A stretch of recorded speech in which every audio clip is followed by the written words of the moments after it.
Bueno, pues nada, vamos a cerrar con una charla, intentaré que sea lo más amena posible, sobre el riesgo cardiovascular y renal en la mujer. Para mí realmente la insuficiencia renal es un factor de riesgo cardiovascular más, como puede ser la diabetes o la dislipemia. Ese es el índice de contenidos, pero bueno, vamos a intentar hilar la charla y no voy a dar mucho dato de publicaciones científicas, sino más datos tangibles de la realidad y de encuestas de lo que está pasando con la enfermedad cardiovascular, como ya ha introducido Tamara, que es parecido a la enfermedad renal.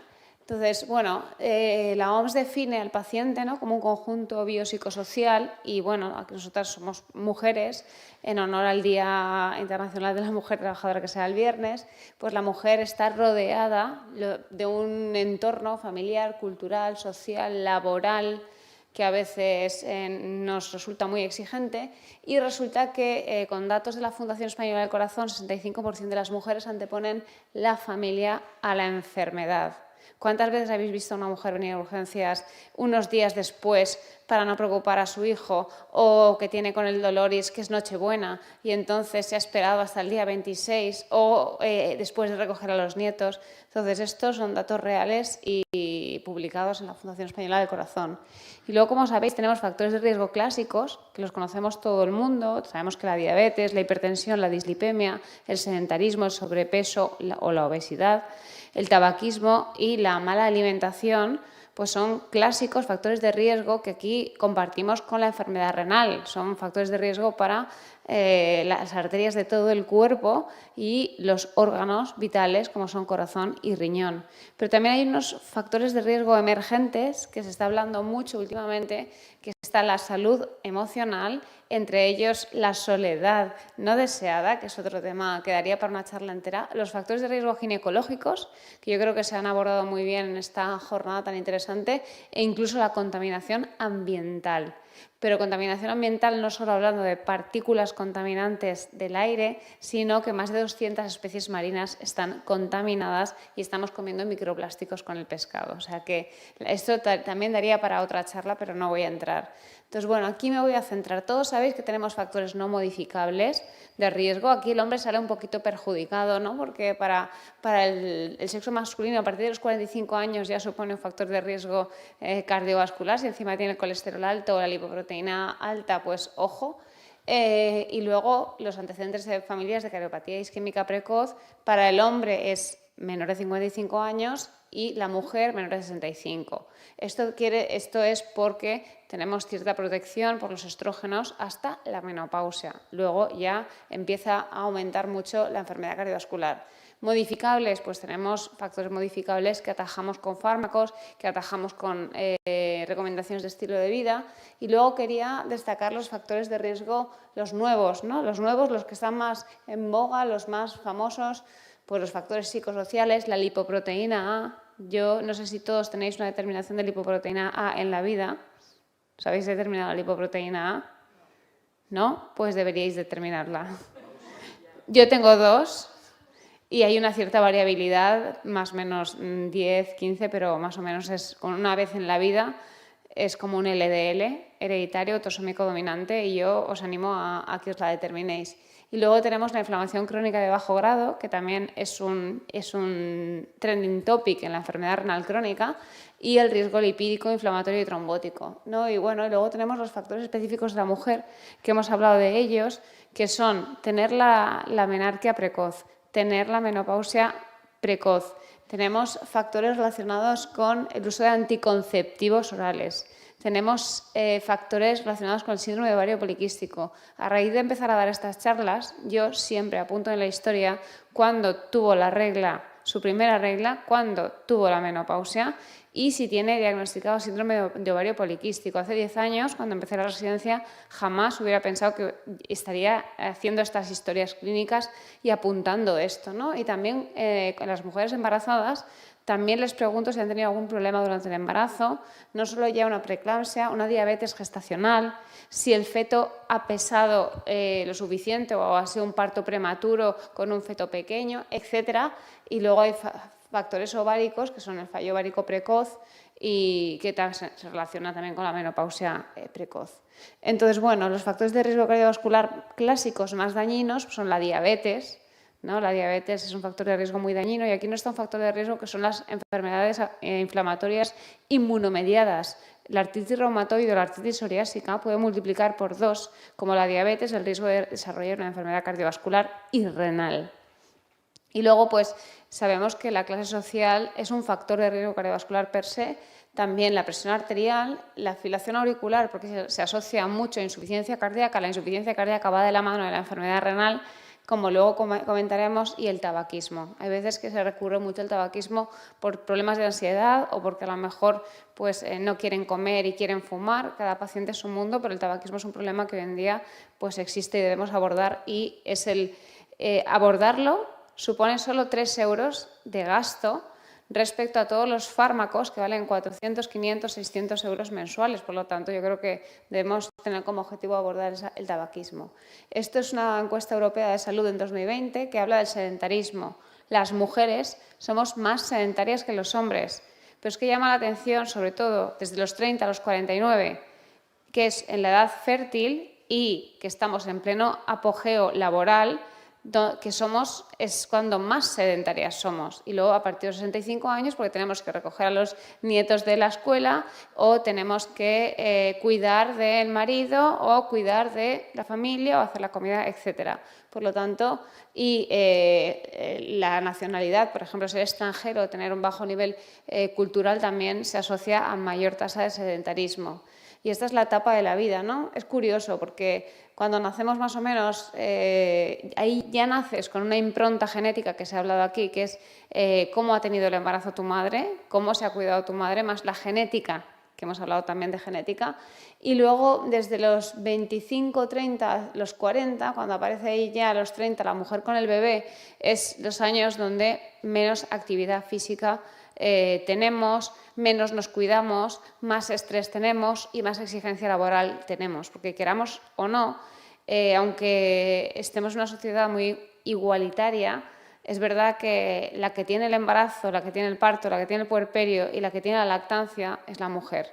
Y eso es fisiopatología, no es que no tengamos los mejores maridos del mundo que nos ayuden en todo, es que es así y la naturaleza es así. Y luego ya llegamos a la vejez y entonces tenemos que cuidar y no cuidarnos. Entonces, bueno, esto ya lo hemos dicho, ¿no? Destacar en las historias clínicas que abordemos estos factores, ¿no? La menarquia precoz, que aumenta cada año un 2% el riesgo cardiovascular, ojo, problemas en el embarazo, el SOP y la menopausia precoz. Y luego esta diapositiva es realmente llamativa, ¿no? La enfermedad cardiovascular, ¿vale?, incluyendo la cerebrovascular, es la principal causa de muerte entre las mujeres en España. Pero es que hay 8.000 mujeres más que hombres fallecidas en España por enfermedad cardiovascular. Sin embargo, solo el 39% de las mujeres reconoce los síntomas de un infarto, en comparación con el 67% de los hombres. Ese dato es curioso, es llamativo, y mañana también en la Casa del Corazón tenemos un evento de un proyecto que se llama Mujer y Corazón. Vamos a abordar por qué estas diferencias de consultar, de identificar, etc. Y, de hecho, menos del 30%, y en nuestro hospital no llega a un 20% de mujeres que van a programas de rehabilitación cardíaca. Y ahora veréis por qué, pues porque no hay tiempo, no tengo tiempo, tengo que recoger a mis nietos, me sabe mal, es que no voy a poder cumplimentar. Menos del 30%, 20% en nuestro Hospital Clínico de Valencia. Y bueno, las enfermedades más habituales son el ictus, la cardiopatía isquémica, que son las principales causas de muerte, pero bueno, también la fibrilación auricular es muy frecuente, sobre todo con la edad, y la insuficiencia cardíaca, que es la vía común final de todas las enfermedades cardiovasculares, desde las valvulopatías, miocardiopatías, etc. Y bueno, dos entidades muy frecuentes en la mujer, más frecuentes que en el hombre, es el MINOCA, ¿vale? El MINOCA es el infarto con coronarias normales o sin estenosis significativas, y dentro del MINOCA pues también comentaros que está el síndrome de Takotsubo, ¿no?, que es después de un estrés emocional, que yo me he dado cuenta estos meses por un incidente que pasó en el hospital que tiene un problema. Es verdad que es más frecuente en la mujer, pero ojo, te puedes... voy a hablar en lenguaje coloquial, comer con patatas un infarto. Si la mujer te cuenta un estrés con un dolor torácico típico, un ascenso del ST y justo en la ecocardio se contrae, típico de Takotsubo, y lo das por Takotsubo y no le haces un cateterismo urgente. Y eso nos ha pasado, ¿no? Porque siempre se cuesta, no es que me he peleado con mi hijo. Ojo, no confundamos el Takotsubo con un infarto. ¿Qué es lo más frecuente? Un infarto, pues primero el infarto y luego el Takotsubo, ¿vale? Entonces es una lección que yo creo que estos meses pues también hemos aprendido. Y bueno, es curioso porque somos fisiopatológicamente distintos, fisiológicamente distintos, somos distintos. Pero en cardiología los criterios diagnósticos y en nefrología no sé si pasa igual, ahora lo podemos debatir desde el punto de vista nefrológico si tenéis unos criterios diferentes a la hora de diagnosticar determinadas enfermedades, pero nosotros no. Diagnosticamos y tratamos igual, basados sobre todo en características masculinas de los ensayos clínicos pivotales de todos los fármacos. Y curiosamente las mujeres acuden más a urgencias que los hombres, pero las ingresamos menos en cardiología. Y eso lo hacemos nosotros. Y eso la culpa es nuestra, no es de las pacientes, porque ellas sí que consultan. O sea que también hay un sesgo a nivel profesional de, bueno, será ansiedad, bueno, mira, es que me ha contado esto. Entonces, ojo.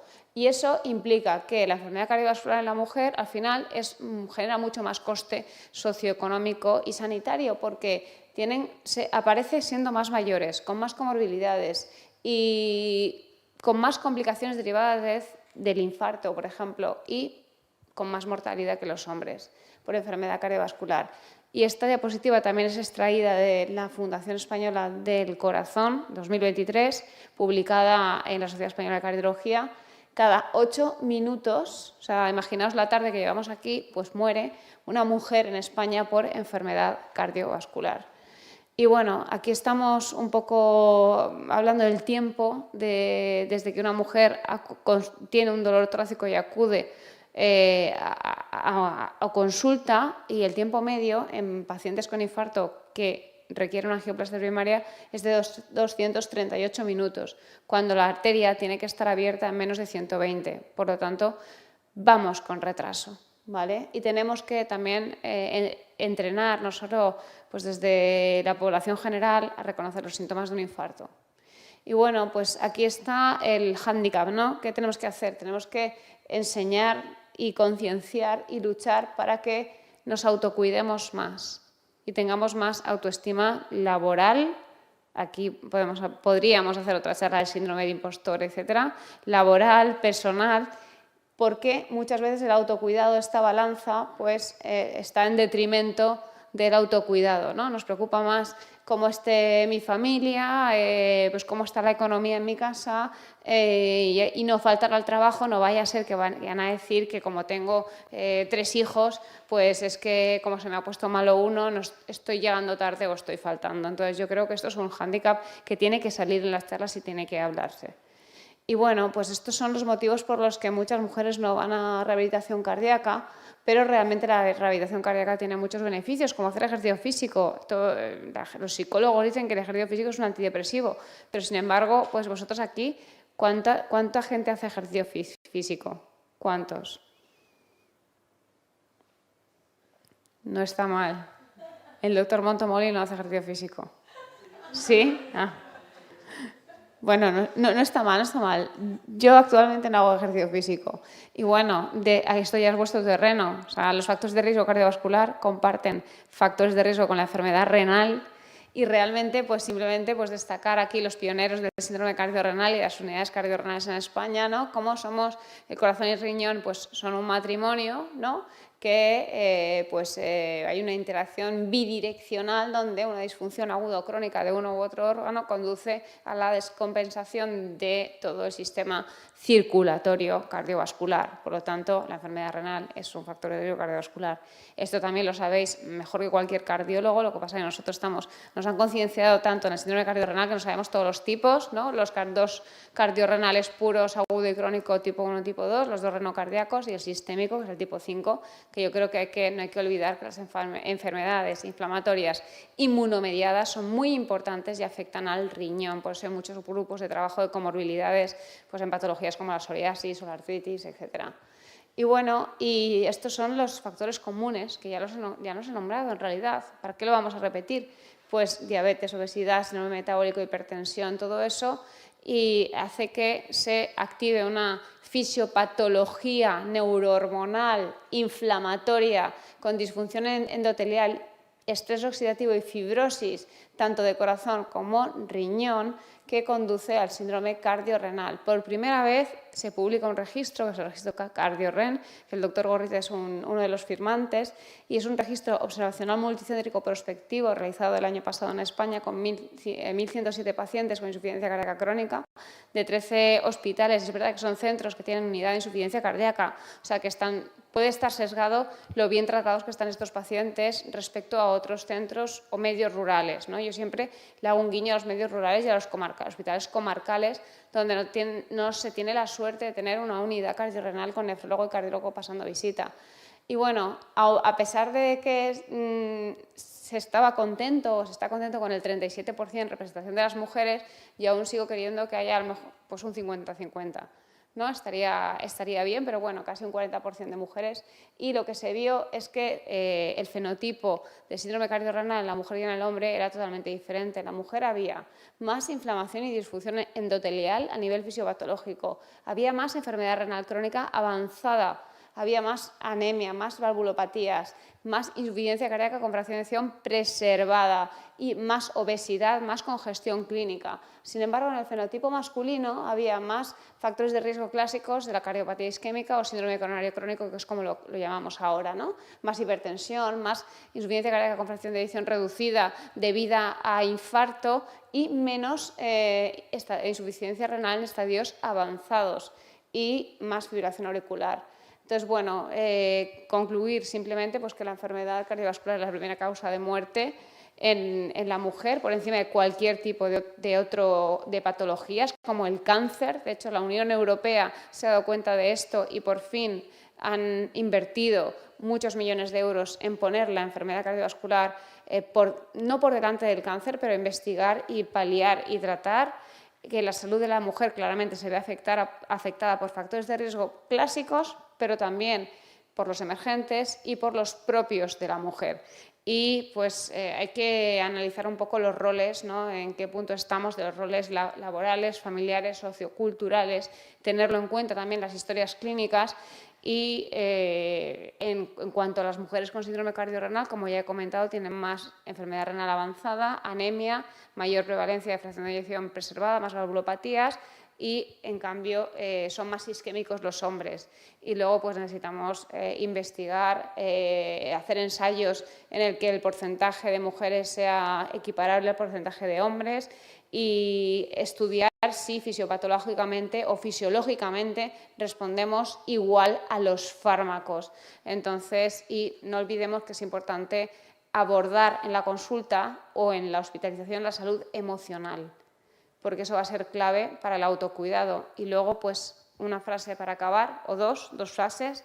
No podemos dejar que las percepciones limitadas de los demás terminen definiéndonos. Y, por último, si quieres llegar lejos, si quieres llegar rápido, ve solo. Pero si quieres llegar lejos, tienes que ir en equipo. Y muchas gracias.